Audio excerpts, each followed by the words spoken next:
민주당 내부 갈등이 격해지는 가운데 친문 진영에서 이재명 의원이 스스로 공천을 했는지 조사하자는 주장이 나왔습니다. 친명 진영에서는 친문 강경파가 주도한 2년 전 총선 공천을 따져보자며 맞불을 냈습니다. 올 초 밭을 갈아 엎을 만큼 남아돌았던 양파가 물량 부족으로 가격이 무섭게 오르고 있습니다. 닷새 만에 20%가 넘게 올랐는데 양파 대란 우려가 나옵니다. 코로나 방역을 이유로 중국 베이징에서 식당 매장 영업이 중단되자 북한 식당 옥류관이 배달 영업을 시작했습니다. 평양냉면만이 아니라 한국식 치킨과 떡볶이까지 배달합니다. 베이징 옥류관을 세계를 가다해서 취재했습니다. 현충일 연휴 첫날인 오늘 전국 유명 해수욕장과 명소가 나들이 객들로 종일 북적였습니다. 이른 피서에 나선 방문객들은 답답한 마스크를 벗고 바다에 뛰어들었습니다.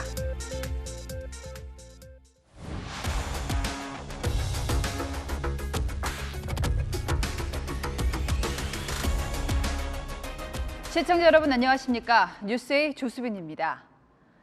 지방선거는 끝났지만 민주당은 누구 때문에 패배한 거냐 책임론으로 갈등에 불이 붙었습니다. 이 갈등이 예사롭지 않은 이유는요. 당장 8월 전당대회에서 당권을 쥐는 쪽이 내후년 총선 공천권을 갖기 때문입니다. 친문재인 또 친이재명, 친문과 친명으로 계파가 갈려 사활을 건 내전이 예고되고 있습니다. 먼저 첫 번째 불씨는 이번 선거 공천입니다. 당은 패하고 본인은 국회 입성에 성공한 이재명 의원. 어떻게 공천받은 것이냐, 친문 진영은 그 과정부터 문제 삼고 있습니다. 유주영 기자입니다. 친문 진영은 이재명 의원의 공천 과정이 투명하지 못하다며 포문을 열었습니다.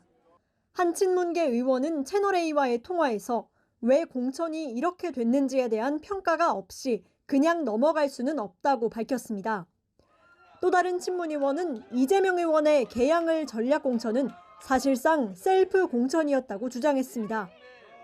이재명 의원이 대선 패배 직후 박지원 전 위원장을 비대위원장으로 추천했고 그렇게 비대위원장이 된 박 전 위원장이 이 의원의 의중을 고려해 인천 개양을 공천을 결정했다는 겁니다. 당 전략공천위원회가 송영길 전 대표를 서울시장 후보에서 컷오프한 걸 비대위가 이틀 만에 번복한 것도 이 의원과 무관치 않다는 게 친문 진영의 판단입니다. 서울에서는 대선 때 누구보다 헌신했지만 선거 결과에 총괄적인 책임을 지고 물러났던 전 당대표를 탈락시키겠다고 합니다. 국민과 당원의 뜻에 따라 서울시장 공천을 바로잡겠습니다. 어제 4시간가량 이어진 연석회의에서도 공천 과정의 정당성이 도마에 오른 것으로 알려졌습니다. 우리 당 지도부와 그리고 비대위가 얼마나 민주주의적 절차를 잘 준수하면서 공천을 했는지, 그 과정에서 문제점은 없었는지. 친문 진영은 혁신 비대위가 출범하면 지난 선거 공천 과정에 대한 조사를 요구하겠다는 방침입니다. 채널A 뉴스 유주은입니다. 친명계도 가만히 있진 않았습니다. 이재명, 또 송영길 두 후보 공천이 문제라면 2년 전 총선 때 친문을 대거 공천했던 건 투명했느냐 되받아친 건데요. 자, 그런데요. 이렇게 되면 친문으로 정치를 시작했거나 당선됐지만 지난 대선 때 이재명 후보를 도왔던 의원들이 있죠. 이 의원들은 어떤 노선을 걷게 될까? 그것도 눈여겨볼 대목입니다. 계속해서 김단비 기자입니다. 친명 진영은 지금껏 불투명한 공천을 한 쪽은 친문 진영이라고 맞받았습니다. 이재명 의원의 측근 그룹 7인의 멤버 중 한 명은 채널A와의 통화에서 친문이 주도했던 지난 총선 공천 때 친문 강경파, 청와대 추천 인사들을 어떻게 공천했는지 다 조사해보자고 말했습니다. 지난해 보궐선거 공천도 문제 삼았습니다. 한 친명계 의원은 지난해 재보궐선거 때 당헌 당규를 바꿔가며 공천을 한 사람은 이낙연 전 대표였다며 그때 참패하고 나서 이 전 대표가 책임을 졌냐며 날을 세웠습니다. 그러면서 이 의원의 출마는 당의 요청에 따른 것임을 분명히 했습니다. 깊은 고심 끝에 위기의 민주당의 힘을 보태고 어려운 지방선거를 승리로 이끌기 위해서 위험한 정면 돌파를 선택했습니다. 이재명 책임론에 대해서도 대대적인 반격에 나섰습니다. 김남국 의원은 SNS에 선거가 끝나자마자 마치 작전하듯이 국회의원 10여 명이 일제히 SNS에 글을 올리고 일부는 방송에 출연해 일방적인 주장을 했다며 이재명 책임론 논의가 선거 전부터 계속했다는 이야기를 들었다고 비판했습니다. 정청래 의원은 10년 전 문재인을 흔들던 사람들은 끝내 탈당하고 딴살림을 차렸다며 이재명 흔들기를 하면 안 된다고 주장했습니다. 이재명 의원이 오는 7일 국회에 등원하며 공식적으로 국회 활동을 시작합니다. 당의 내홍이 깊어지는 가운데 이 의원이 지방선거 패배 책임론과 당권 도전에 대해 어떤 입장을 밝힐지 주목됩니다. 채널A 뉴스 김단비입니다. 윤석열 대통령이 대통령실 장관 인사에 이어서요, 총리실과 국정원 요직에도 검사 시절 측근들을 배치했습니다. 야당에선 검찰공화국이라는 비판이 다시 터져 나오죠.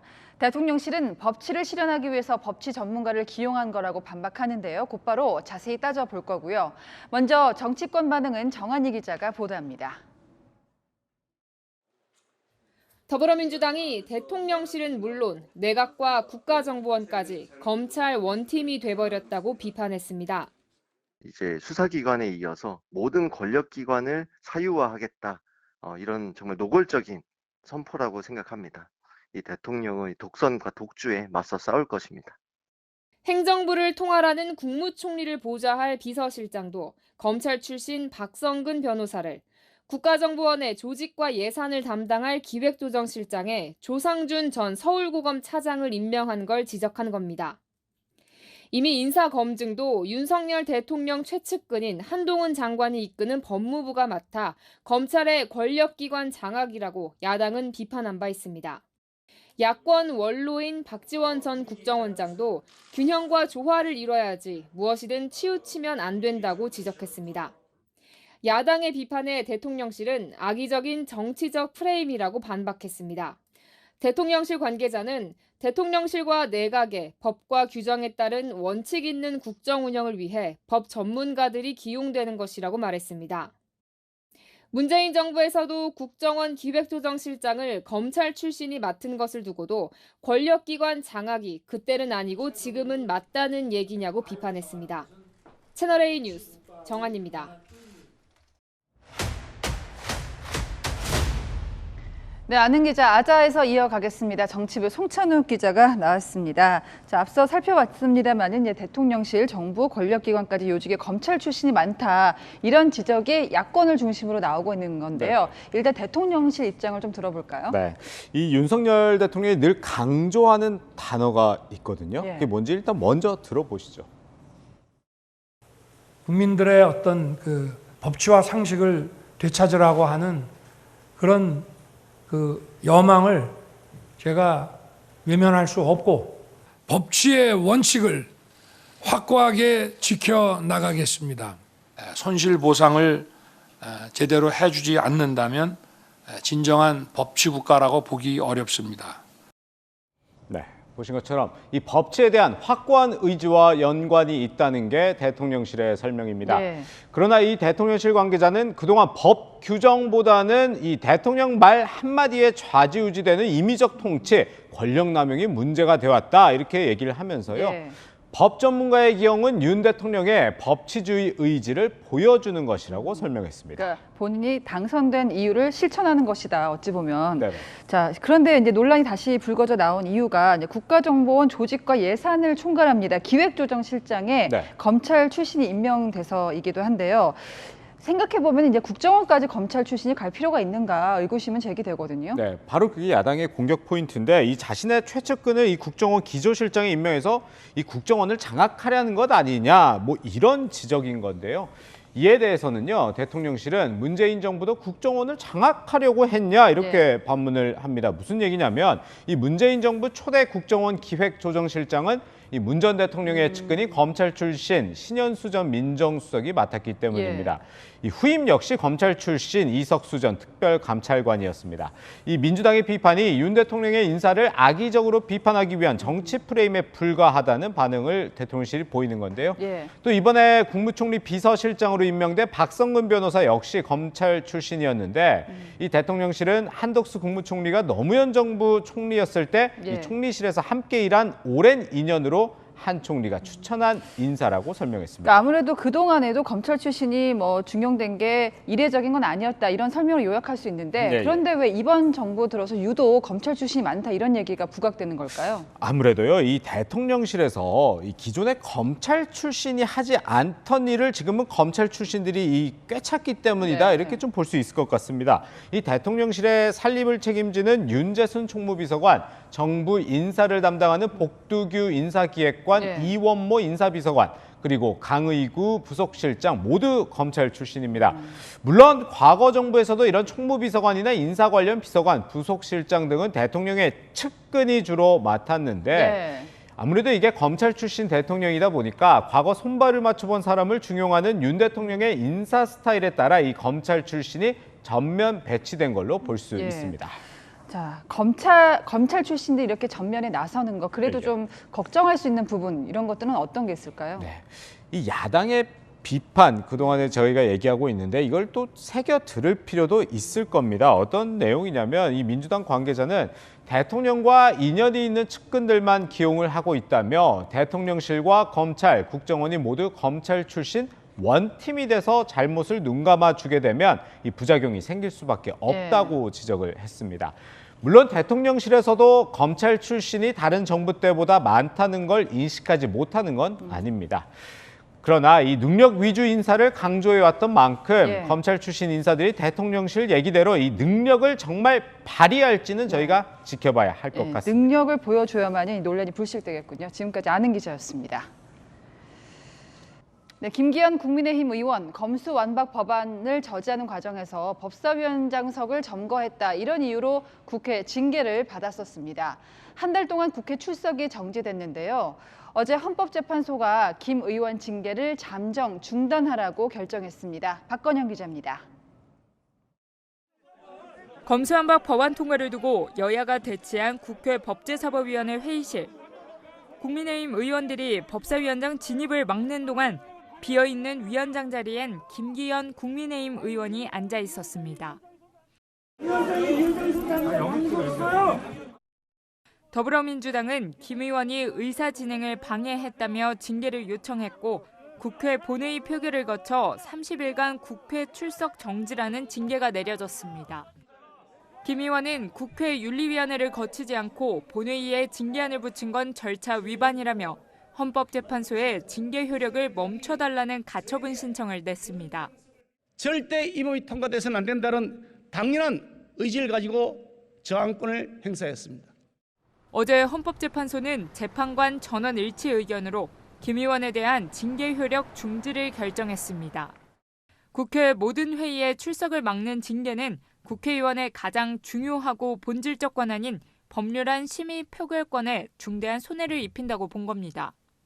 국회 출석 정지 기한이 이달 18일까지라 손해를 막을 긴급한 필요성이 있다고도 했습니다. 다만 징계 조치가 무효인지 등은 가처분 신청과 함께 김 의원이 청구한 권한쟁의 심판에서 판단할 예정입니다. 김기현 의원은 이번 징계는 인민재판 하듯이 강행 처리한 민주당의 폭거였다며 너무나 당연한 헌재의 결정이라고 밝혔습니다. 더불어민주당은 본안 판결에서 명확한 판단을 기대한다고 논평했습니다. 채널A 뉴스 박건영입니다.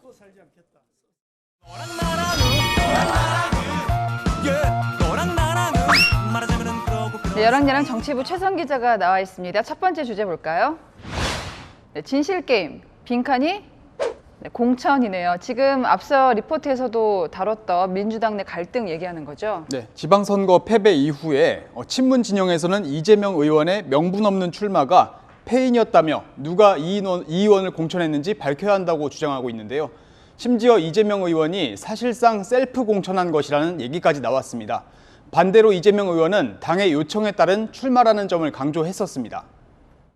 정치인은 국민에게 무한 책임지는 것이기 때문에 국민이, 당이, 후보들이 원하는, 필요로 하는 일들 자기의 이해관계를 떠나서 감당하는 것이 맞다라고 생각합니다.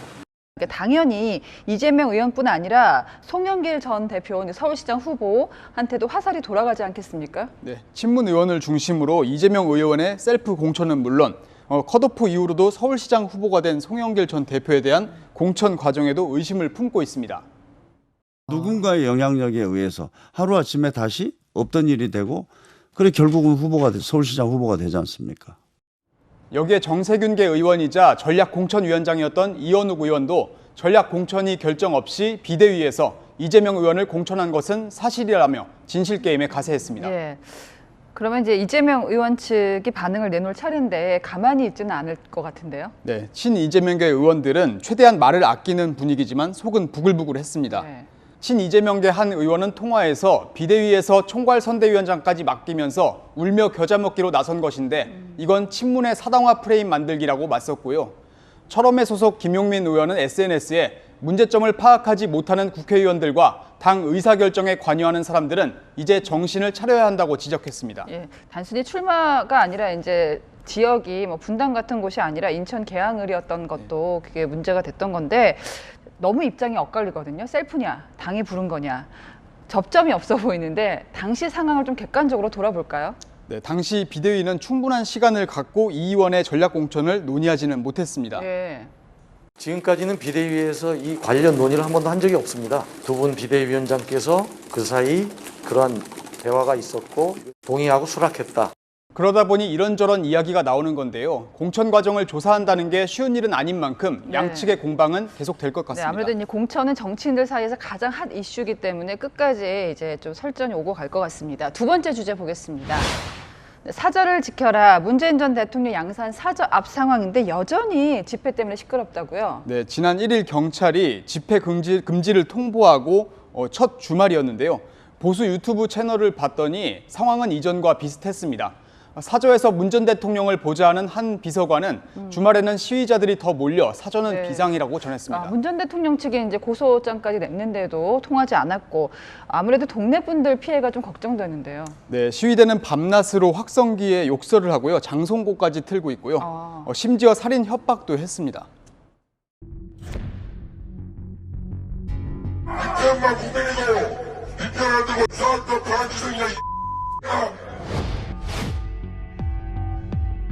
집 앞에서 시위하는 거 한 말씀만 해주세요. 시위 앞에 하고 있는 거. 예, 뭐 불편합니다. 얼마 전에 이제 다혜 씨가 집안에 갇힌 생쥐꼴이다 이렇게 표현을 하기도 했습니다.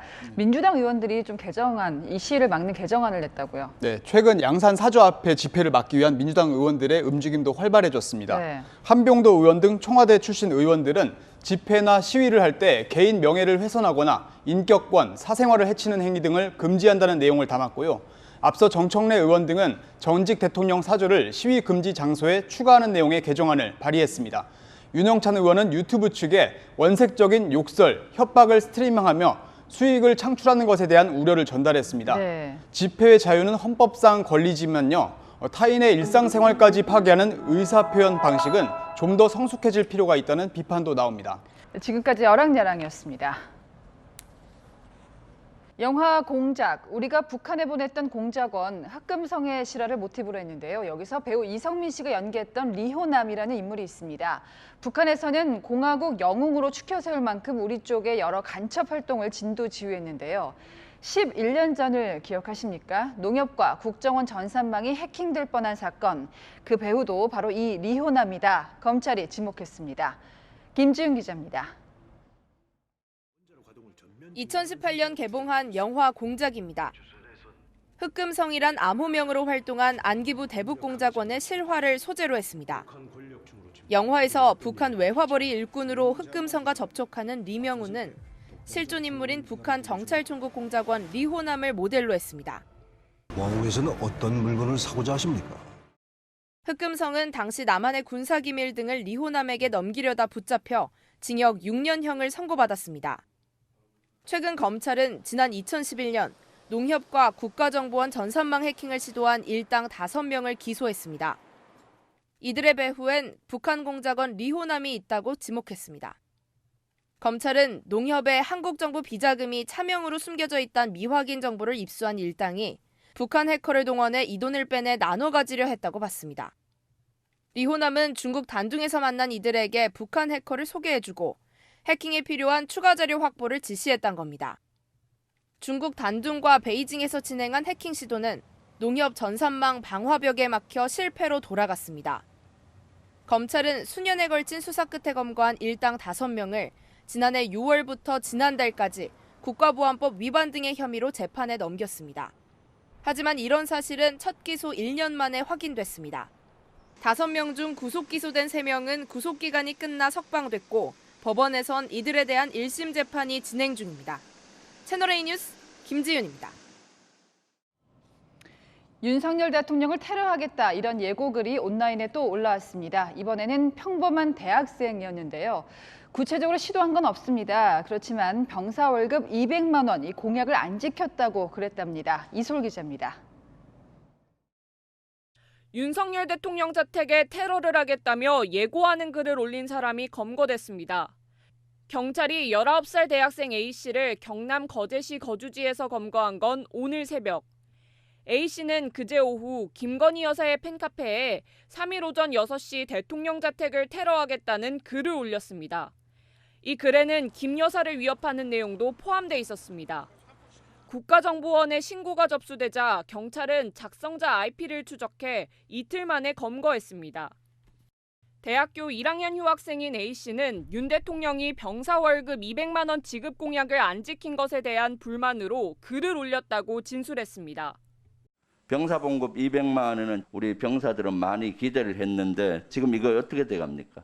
재정 여건이 여의치 않아가지고 일부 좀 점진적으로 증액시키는 것으로. 경찰 1차 조사 결과 배우단체나 공범, 추가 범행 계획은 발견되지 않았습니다.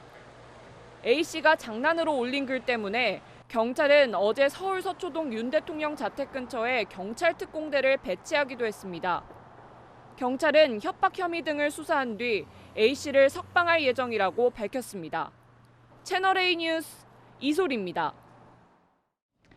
고속도로를 비틀거리며 달리고 가드레일까지 들이받습니다. 잡고 보니 역시 만취 차량이었는데요. 이 차를 쫓아가서 차키까지 빼앗은 사람은 바로 해양 경찰관들이었습니다. 휴가 중이었고요. 관할도 아니었지만 공무원이라는 본분을 지킨 겁니다. 신선미 기자입니다. 고속도로를 달리는 승용차. 똑바로 달리지 못하고 연신 비틀거립니다. 너무 차선을 못 잡네요. 급기야 도로변 가드레일도 들이받습니다. 졸음인가? 졸음? 박는다! 졸음 운전 아니면 다 아픈 것 같은데요. 30대 강모 씨가 운전하는 모습입니다. 뒷차에 타고 있던 남성들, 사고가 날 걸 우려해 강 씨 차량을 112에 신고한 뒤 뒤를 쫓습니다.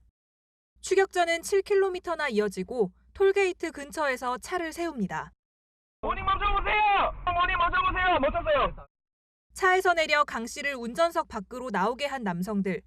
서해 5도 특별경비단 소속 이영호 경장과 김덕용 순경이었습니다. 휴가 마지막 날 고향인 부산에서 인천으로 복귀하던 중이었습니다.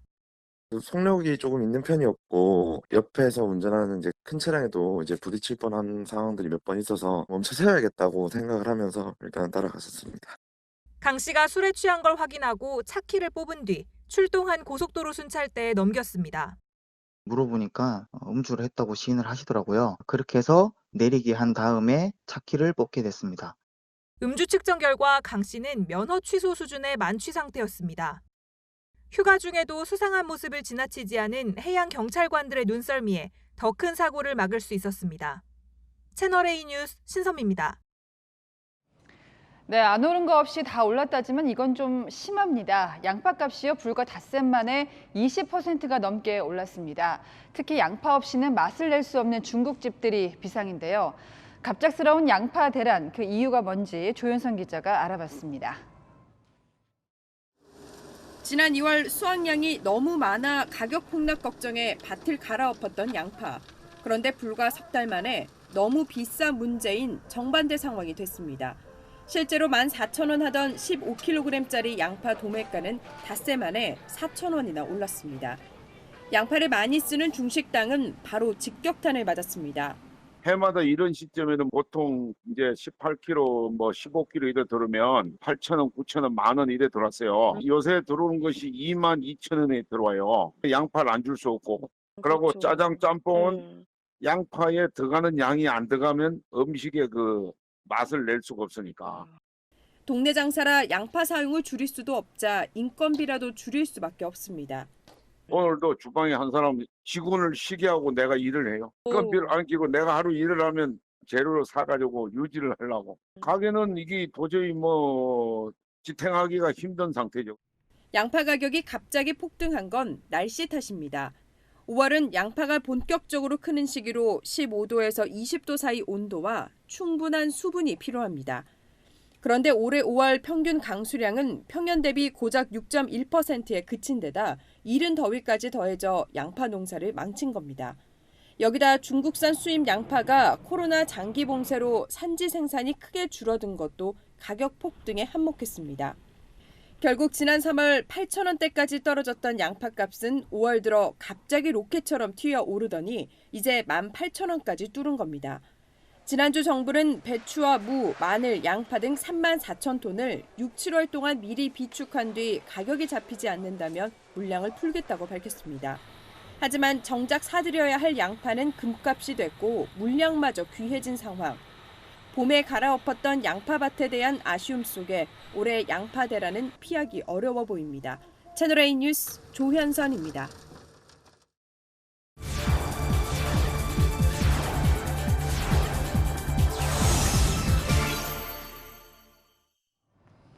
중국에서도 손에 꼽는 유명 북한 음식점이죠. 옥류관이 우리식 치킨을 그것도 배달을 하고 있습니다. 무엇이 원조 평양냉면의 자부심을 내려놓게 한 걸까요? 세계를 가다 베이징 사공성근 특파원입니다.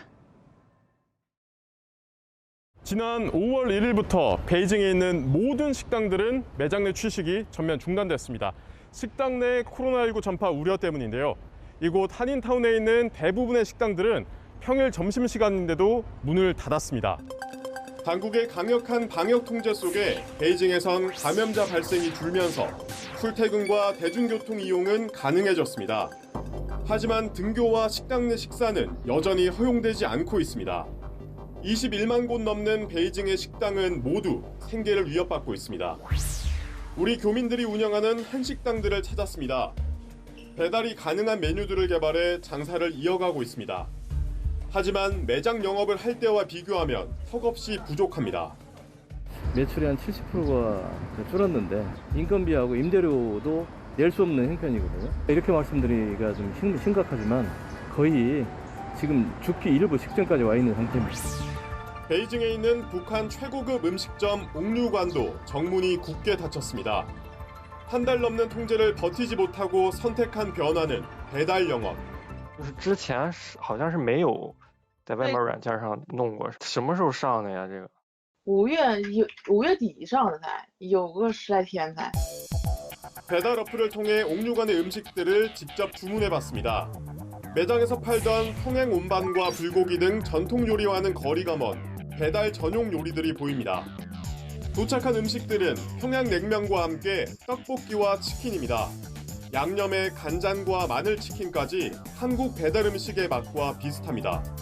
북한식 치킨인지 옥류관에 물어봤습니다. 这个是中国人做的，口味是呢韩国式的。 식당에서 식사를 못하니 시민들도 답답하긴 마찬가지입니다. 도심 공원과 강변은 음식을 싸들고 나온 시민들로 가득했습니다. 일부 식당들은 아예 노점을 만들어 영업을 시작했습니다. 이발소도 야외로 옮겼습니다. 시진핑 국가주석 집권 이후 도시정화 사업의 일환으로 노점을 대폭 줄였지만 철저한 방역 조치에 따른 풍선 효과로 길거리가 식당으로 변한 겁니다. 간호절 연휴가 끝나는 다음 주부터는 방역 조치가 더 완화될 것이란 기대도 있지만 중국의 방역 정책은 중국인들도 예측하기 힘든 것도 현실입니다. 베이징에서 채널A 뉴스 사공성근입니다. 현충일이 낀 황금 연휴, 나들이 가는 분들 많으시죠? 벌써부터 전국 명소마다 방문객 발길이 이어지는데요. 모처럼 마스크를 벗고 일찍 찾아온 무더위도 식혔습니다. 강경모 기자입니다. 이른 피서에 나선 방문객들이 백사장을 가득 메웠습니다. 대부분 마스크를 벗었습니다. 바다에 뛰어들어 물놀이를 즐기고 시원한 바닷바람을 쐬며 모처럼의 여유를 즐깁니다. 그제부터 개장한 해운대 해수욕장엔 하루 5만 명 넘는 방문객이 찾고 있습니다. 코로나가 이제 다 간 것처럼 마스크도 없이 잘 지내고 있는데 모두 행복했으면 좋겠어요. 개장을 앞둔 동해안 해수욕장도 마찬가지. 바다에 뛰어들어 물장구를 치고 모터보트를 타고 물살을 가르며 그동안 쌓인 스트레스를 날립니다. 너무 이제 시원하고 이제 오랜만에 느껴보는 그 바다의 짠맛도 많이 맛있었고요. 그 마음속 이제 막 막혀있던 게 뻥 뚫리는 그런 느낌? 네, 진짜 재밌었어요. 동해안을 둘러볼 수 있는 대관람차 앞엔 긴 대기 행렬이 생겼습니다. 속초해수욕장 명물인 대관람차입니다.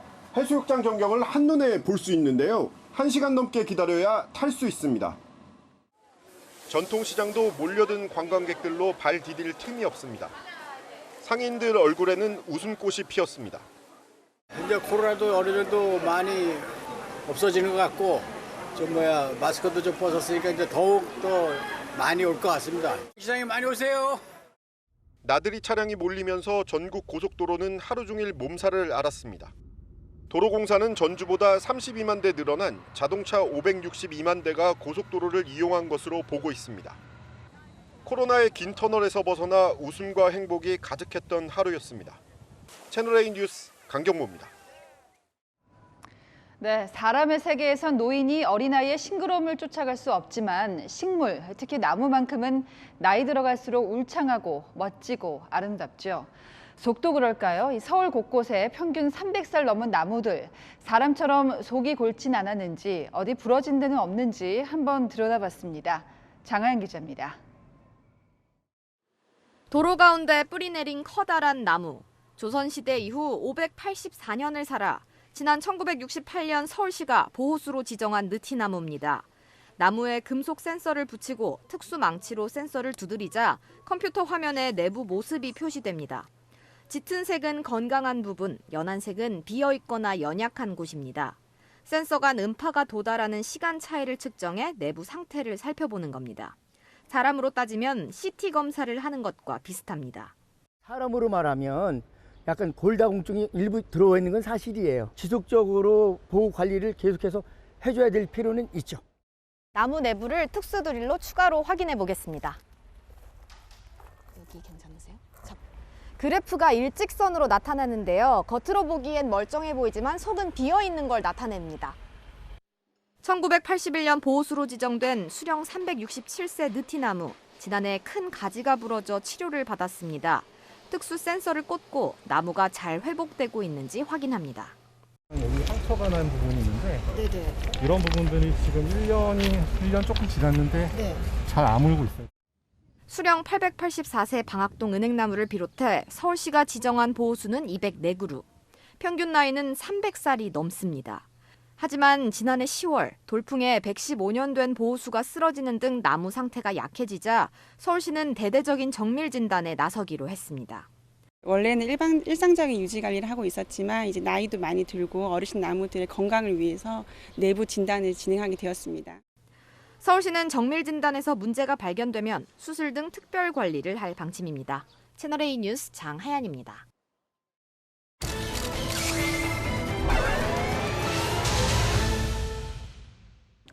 네, 사건을 보다 할 시간입니다. 최근 구치소에서 동료 재소자들에게 폭행을 당해서 20대 재소자가 뇌사에 빠지는 사건이 있었습니다. 과연 법무부가 구치소 관리를 제대로 하고 있는 것이냐 묻지 않을 수가 없는데요. 심층 취재한 사회일보 성혜란 기자가 나왔습니다.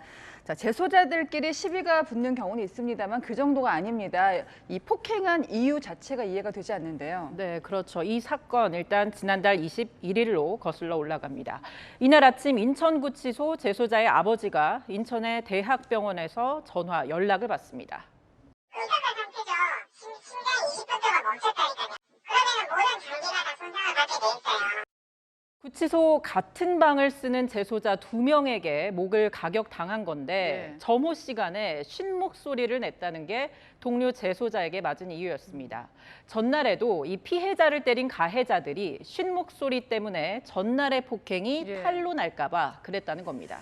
네, 그 뇌사 피해자가 과거에도 다른 폭행을 당한 사실도 있었어요. 근데 이것도 가족들은 전혀 몰랐습니까? 네, 맞습니다. 지난 3월부터 다른 재소자에게 수차례 맞아서 어깨뼈가 골절됐는데 가족들은 추가 폭행 사건이 터지고 나서야 알았습니다. 가족들은 더 큰 폭력을 막을 기회를 구치소 측이 날렸다며 비판했습니다. 3사서부터 폭행 사건에 대한 대처가 저조돼 있었다고 하면은 이건 사건도 사전에 방지되지 않을까 싶은 생각이 드는데. 네, 구치소 측은요, 1차 폭행은 네. 피해자가 알리기를 원치 않았다고 해명했습니다. 관리를 제대로 한 것이 아니라는 그 실마리를 잡기 위해서 1차 폭행을 어떻게 사후 처리했는지가 중요한데 1차 폭행 가해자 같은 경우에는 어떤 처벌을 받았습니까? 네, 구치소 측은 일단 1차 폭행 이후에 가해자, 피해자의 방을 분리했다고 했는데요. 정작 1차 폭행 가해자는 추가 폭행 사건 이후인 예. 지난달 23일에야 검찰에 송치됐습니다. 잘 이해가 안 가는 대목이 어떻게 보면 밀폐된 장소에서 일어난 폭행 사건이잖아요. 그렇죠. 네. 그런데 원래 이렇게 처리하는데 한 달 넘게 시간이 걸릴까요? 그렇지는 않습니다. 앞서 수원구치소에서도 지난달 15일 동료 재소자의 폭행으로 재소자가 의식불명에 빠진 일이 있었는데요. 제가 취재해보니 이 사건은 발생 사흘 만에 가해 재소자가 검찰에 넘겨졌습니다. 성격이 유사한 사건인데도 처리에 걸린 시간은 차이가 컸습니다. 예. 그럼 문제가 발생을 하면 신고 시스템이 있어야 되지 않겠습니까? 이 부분은 어떻습니까? 네, 인천구치소 측도요. 이 가족들에게 평소 폭행 피해를 신고하라고 교육한다고 설명했습니다. 우리 주민들이 그 업무 중에 매번 그 목격자나 그 폭행 피해자나 다 신고하라고 방송도 하고 교육도 하는데. 그런데 정말 중요한 건 제대로 작동하는지겠죠. 5개월 전에 재소자간 살인 사건이 있었던 공주교도소 사건을 제가 직접 취재했었는데요. 네. 이 공주교도소에서 복역한 출소자에게 물었더니 매달 폭행 피해 설문조사를 한다고는 했습니다. 설문지를 방에 인원수대로 딱 줘요. 그러면 한 명이 야 이거 네가 다 체크해. 올바른 것만 체크해도 교도관한테 주는 거예요. 맞았다는 글을 썼어요. 그러면 이 종이가 나갈 수가 없겠죠. 네, 인천구치소 출소자와도 제가 직접 통화를 해봤는데 네. 같은 공간에서 한 명이 답변을 똑같이 써서 모아낸다며 폭행 사실을 알릴 수 없는 구조라고 비판했습니다. 예, 예. 교정당국이 운영 중인 내부 신고 제도가 제대로 작동하는지 점검이 필요해 보입니다. 신고 제도도 그렇고요. 결국 이대로라면은 이제 전혀 교화가 되어 있지 않은 상태에서 사이로 이 범죄자들이 나올 수 있는 거기 때문에 좀 짚고 넘어가야겠습니다. 지금까지 사건을 보도였습니다. 우크라이나에는 지금 이준석 국민의힘 대표가 건너가 있습니다. 젤렌스키 대통령과 만나서 군사 지원 방법도 논의할 예정인데요. 마침 우크라이나는 동부 지방을 빼앗기고 러시아 침략군을 몰아내는데 애를 먹고 있죠. 반면 침공 100일째 러시아는 우크라이나 땅을 빼앗은 걸 기념하면서 우주선까지 쏘아 올렸습니다. 권갑구 기자입니다. 초대형 우주 화물선이 경납고에서 나오자 시민들은 사진을 찍느라 분주합니다. 자세히 보니 흰색 글씨로 돈바스라고 적혀 있고 우크라이나 돈바스 지역의 친러 독립 세력인 도네츠크와 루안스크 인민공화국 국기가 그려져 있습니다. 침공 100일인 어제 러시아 연방우주공사는 두 공화국의 독립을 기념하기 위해 우주선을 발사했다고 발표했습니다. 식료품과 연구장비 등을 실은 우주선은 15시간 비행 끝에 러시아와 미국 우주인들이 있는 국제우주정거장에 도착했습니다. 침공 직후 돈바스를 점령한 러시아는 수도 키이우와 제2도시 하르키우에선 퇴각했지만 크림반도 등과 함께 돈바스를 굳건히 장악하고 있습니다. 돈바스 곳곳을 점령한 러시아군은 옛 소련 국기와 러시아 국기를 흔들며 자축하고 있습니다. Станом на сьогодні під контролем окупантів перебуває близько 20% нашої території. 러시아군은 한때 돈바스 지역 요충지인 세베로도네츠크도 80% 정도 장악했습니다. Основною метою окупантів наразі залишається вихід на адміністративні кордони Луганської і Донецької областей. 치열한 전투 속에 우크라이나군이 점령지의 20%를 되찾았다는 소식도 전해집니다. 이미 4,000명 넘는 민간인이 희생된 전쟁은 끝이 보이지 않는 장기전으로 흐르고 있습니다. 채널A 뉴스 권갑구입니다. 수도권마저 30도를 넘자 서울광장 분수대에 꼬마 손님들의 발길이 이어졌습니다. 내일은 비가 내리며 더위가 주춤할 전망인데요. 비는 남부와 동해안을 중심으로 오겠지만 기온은 전국적으로 떨어집니다. 서울의 최고 기온 27도, 강릉은 21도, 대구는 23도를 기록하겠습니다. 비는 동해안과 제주에 가장 많이 오겠습니다. 모레까지 최대 60mm, 더 많이 올 제주 산지에는 80mm 이상 예상됩니다. 비 피해 없도록 대비해 주시고요. 교통 안전에도 유의해 주시길 바랍니다. 해상과 제주엔 강풍도 불 전망입니다. 물결이 최고 4m까지 매우 높게 일겠습니다. 비는 월요일에 이어 화요일까지 이어지는 곳이 있습니다. 날씨였습니다. 뉴스데이 마칩니다. 시청해주신 여러분 고맙습니다.